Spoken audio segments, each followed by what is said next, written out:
Thank you po. Malapit ako umiyak. Binipigilan ko nga eh. Me, as a content creator, I'm a dynamic person. Kasi, syempre, alam ng mga tao na ang content ko is parang more on beauty, transformation. Pero kasi as a person, as a content creator, open ako sa lahat ng, I mean, ano bang tawag dito? Open ako to explore different contents like beauty, fashion, lifestyle. Ayan. So, hindi ka stick. Yes, hindi ako nag-i-stick sa isa and open ako sa lahat ng mga suggestion ng mga tao. Ako naman, if I were to describe myself sa ibang tao, siguro I would say I am a visionary. Kasi ako yung someone na pagka meron ako naisip, hindi ako papayag na hindi ko siya nakikita in real life. Hindi ako papayag na hindi ko siya nagagawa. Kung ano yung nakikita ko, gusto ko na tatransform ko siya into reality. And of course, with the support of Lenny, nagiging possible yun together as a couple. And as a parent, Yes, ganoon din kami. Doon kami nagiging parehas as a parent. Parang we always said kung ano yung gusto namin mangyari in the future, kung ano yung nabivision namin buhay namin. So, ayun po. kumbaga si Haji, as a parent, siya yung nag-lead and ako naman yung magsusupport.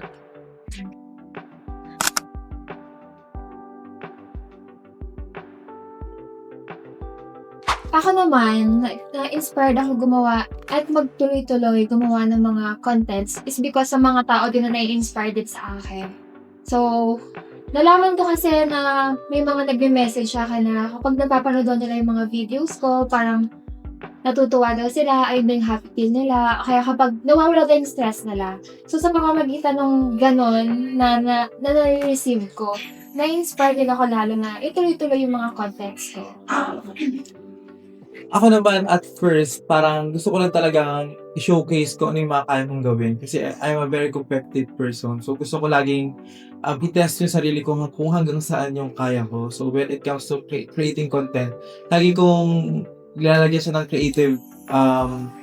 creative twist kung paano ko siya ginagawa. And yun yung nag-spark sa akin na gumawa ng content. And naggawa kami ng mga makeup transformation before online, and then hindi ko alam na parang by that, meron na pala kami mga inspired na mga talented people, meron mga aspiring makeup artists, and meron ding mga lalaki na gusto ding mag-venture into makeup and to express them their artistry in form of makeup.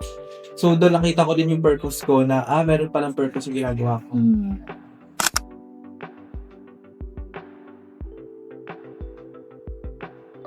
Kami naman, kung paano namin i-describe yung buhay namin dati, sabi ko nga sa kanya, yung mga panahon na wala kaming pera, hindi namin siya sinasabi na naghihirap kami kasi yung mga times na yun, masaya kami. Yes. And parang feeling namin, okay naman kami sa sitwasyon namin na yun, and then enjoy namin kung ano yung meron lang kami. And mas na-appreciate namin siya ngayon na nandito na kami sa point na to, and pag binabalikan namin yung mga panahon na yun, ay grabe, mahirap pala tayo ng panahon na yan. Pero nung mga panahon na yun, masaya lang kami. Yes. So, together nung dalawa kami magkasama, hindi na namin nakikita na gano'n pala yung sitwasyon namin. Ikaw, story. Story. Kasi nag-start kami ni Haji as a dancer. Parang kaming journalist sa school namin and part kami ng dance group. So, ano bang isi-share ko? Ako yung una nagkakasya kanya. Ano na kami? Para kaming mag-best friend. Oo. Best Siguro friend yun kami. yung isa sa mga pag tinatanong kami Oo. kung paano kami nagtagal or paano kami naging ganito, umabot kami sa ganitong point na parang hindi pa rin kami nagsasawa sa isa't isa. Maybe because parang ina-enjoy lang namin yung every phase of the relationship kasi nag-start kami as a friend, naging mag-best friend kami until today, parang nasa ganung phase pa din kami kasi hindi namin siya minadali. Umabot kami siguro mga at least 2 years bago kami nag-holding hands.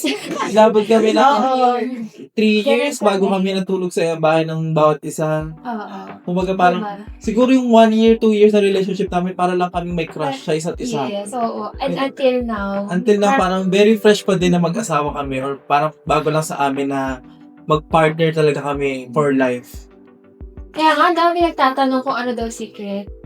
Oo. Pero feeling ko, ayun, parang hindi namin masyadong inaano yung... Hindi asawang-asawa. Yes, Hindi ganang hindi level. namin, hindi namin masyadong pinaghihigpitan ng sarili namin and Yes. sinasupportan namin yung isa't isa. And siguro dahil din iisa na lang din yung circle of namin, friends namin, pati yung mga ginagawa namin, wala nang nagiging problem sa ganun. Kasi kung ano yung ginagawa namin, nag-enjoy kami parehas magkasama. Ginagawa namin siya together. Pareho yung gusto na.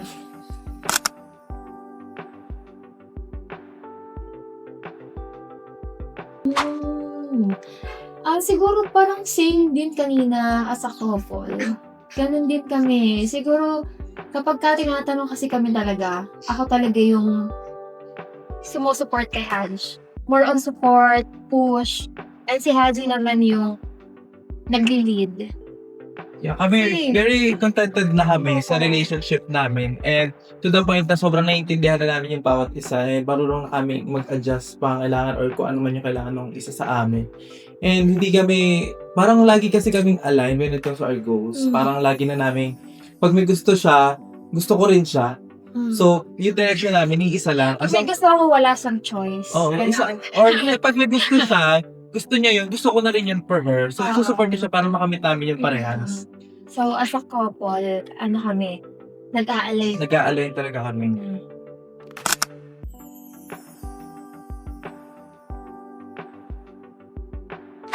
Ako, nag-explore ako towards to directing. Gusto ko mag-direct ng mga, start ako mag-direct ng mga digital ads, about more on storytelling pa din. Ayan, dito na gusto. Meron pa ba akong gusto? Pwede naman wala na. Wala. Dream mo na lang kay may kunyari bata ka. Ako tong dream ko talaga nung bata ako maging FA. Ngayon, lahat ng tao gusto na maging content creator.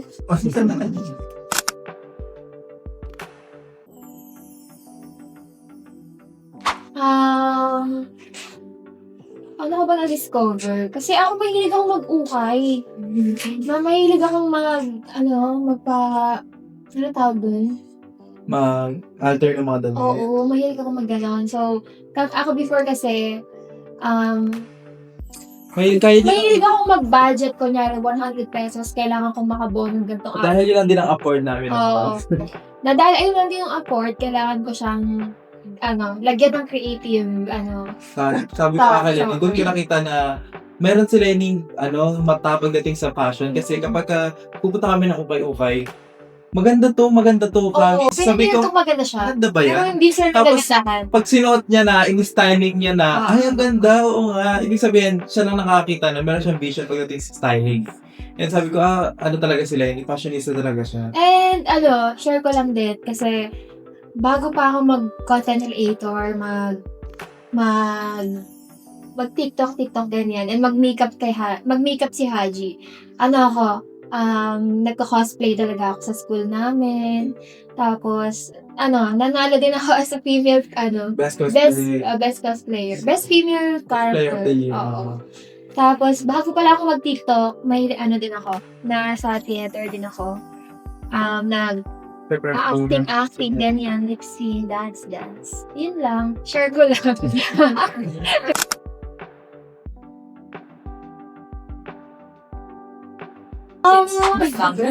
Ito na. Abangan niyo po. Joke lang. Ako, go with the flow lang naman ako eh. Di kasi ako ayoko talaga ano tawag doon? Nagsasalita ng tapos. Ayoko nung ganun. Pero kasi, once na dumating naman siya, why not? Yes. Oo. Kaya, kapag may dumating na ganun, go. Diba? Ako gusto ko. Sa gusto niya eh. Gusto siya eh. Ako kasi yung tao, sa kami dalawa ni Haji, ako yung taong laging may Doubt.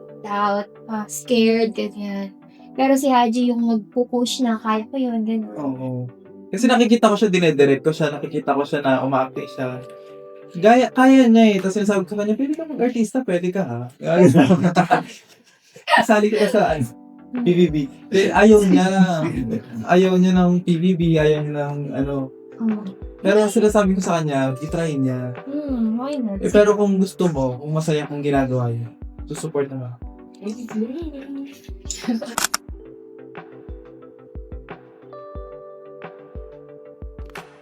Sino, sa akin walang sino eh. Parang, siguro, dahil siguro sa kakulangan na lang din sa buhay. Kasi parang, kailangan mo maging creative in a way na kung ano lang meron dyan. Kailangan mo gawa ng paraan. Yun yung nag-push sa akin na kailangan mo maging resourceful and creative. Kasi hindi lahat ng resources available. Tulad na parang gusto kong maging artist, gusto kong maging painter. Nung high school kami, gusto kong maging sa photojournalism. Gusto kong maging Kaya lang that time wala talaga akong hammer wala kaming pambili ng mga film. And the only way for me to share a story through form of art is by pencil, using a pencil. So, dun pa lang, yun lang yung kaya ko afford pencil. So, naging editorial cartoonist ako. And then, na-explore ko na siya na nagpipainting na ako. Tapos, yun, level up ko siya, naging makeup artist ako. And then, finally, na-achieve ko na gusto ko maging photographer. Ako naman, lately ko lang to nalaman, siguro, kasi nung nagkwento kami ng buhay namin sa MMK, na yung papa ko pala, magaling mag-drawing, mag-lettering, yung kuya ko, magaling pagdating sa mga design, yung kuya ko naman nagtatato. Parang, oo nga sila pala talaga yung una, sa kanila ko pala na una yung nakita, yung pagiging creative. And ako, as a student sa school naman namin, competitive din ako pagdating sa mga design ng mga project, ganyan. Hanggang sa nakapasok ako sa dance troupe na lahat ng tao creative. Magmi-makeup, gagawa ng costume, and hanggang sa na-meet ko si Haji. And kay Haji talaga nag-start lahat. Na ako yung ginawa niyang model, nanood ako sa kanya, ginagawa niya ako ng costume. Doon talaga, kay Haji ko talaga yung naranasan na ako mismo din gumagawa, nag-hair din, nag-makeup din. Pero nag-start talaga siya sa family ko talaga. Doon na-realize ko lang lately lang na, oo nga sila din pala talaga yung una. Sa kanila ko pala una nakita, yung pagiging creative. Tsaka yung ginagawang portrayal ng mga character, form of art din siya. Kasi kung ano yung isuot mo, natatransform mo yung sarili mo, or binibigyan mo siya ng creative touch kung paano mo siya i-perform. So yun, doon sa part na yun, doon artist and creative ka din talaga.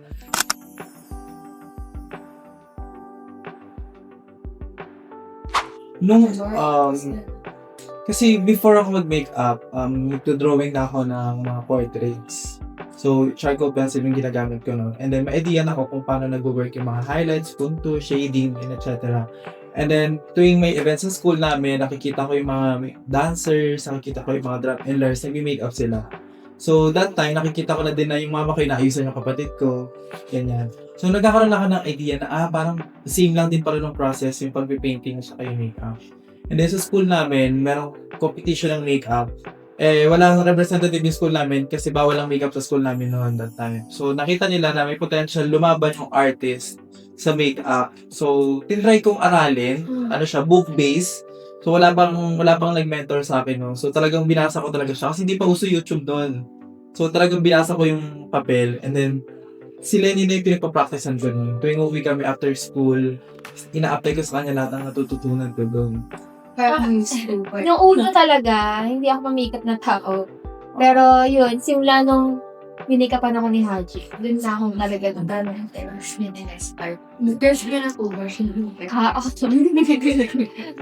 Panoorin niyo po yung MMK. Next one. Link in the comment section.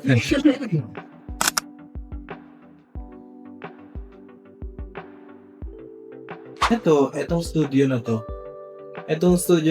Parang matagal na naming sinasabi to noon. Parang sana someday magkaroon tayo ng sarili nating space. Kasi nag-start kami na nag-makeup lang kami sa kwarto. Nag-start lang kami maglatag ng mga cortina sa pader, ganyan.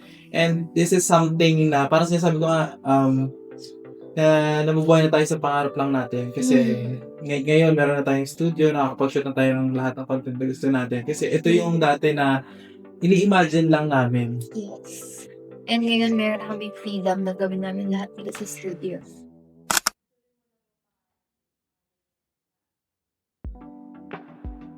Gusto ko lang sabihin sa younger self ko na huwag mo i-pressure yung sarili mo.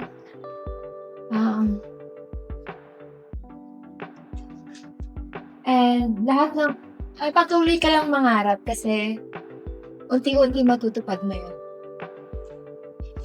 Ako siguro gusto kong magpasalamat sa younger self ko na lumaki ka nang hindi ka natakot ipakita mo ano yung totoo mo kayang gawin at di ka na nakinig sa mga sinasabi ng society na ano lang dapat yung ginagawa mo. So, salamat kasi naging brave enough ka na gawin lahat ng gusto mong gawin without fear sa mga judgment ng mga tao sa iyo. And proud ako sa iyo kasi parang sa hirap ng buhay, naging ganyan yung outlook mo sa buhay and dadalhin ka ng sarili mong mga paas, pangarap na gusto mo basta papatuloy ka na.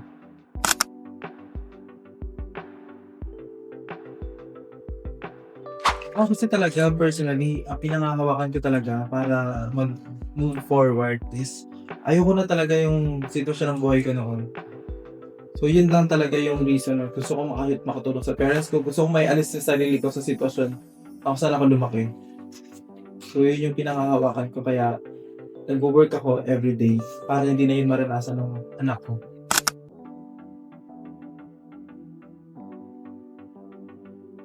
Oo, Yes! sobra. Sobrang. Kasi ang sinasabi ko yun sa sarili ko, kapag sinasabi ko yun kay Lenny na pagka sa memories sa Facebook, nag-check ka, 10 years ago, ito yung sitwasyon namin. Ang galing natin. Ang galing natin, no? Gano'n ako sa kanya. Sinapo-proud din ako sa sarili ko na alam ko kung ano na yung meron kami noon at wala talaga kaming resources at walang ibang tumulong sa amin kundi sarili lang namin. So yeah, proud ako sa'yo. Proud ako sa sarili ko. Yes, sobrang proud kami. Proud din ako sa'yo.